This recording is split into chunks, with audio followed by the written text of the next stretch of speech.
மீட்கப்படும் நாளுக்கென்று முத்திரையான ஆவியை தாரும்.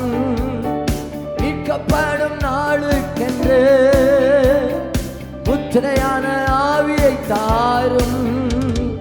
பிதாவே என்று அழைக்க புத்திர சுவிகாரம் ஈந்திடும். பிதாவே என்று அழைக்க ஒருமுறை கூட மீட்கப்படும் நாளுக்கென்று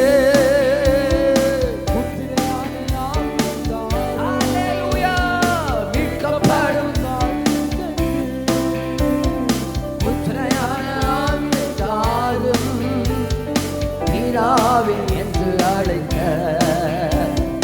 புத்திர சுவிகாரம் ஈந்திடும். பிதாவே என்று அழைக்க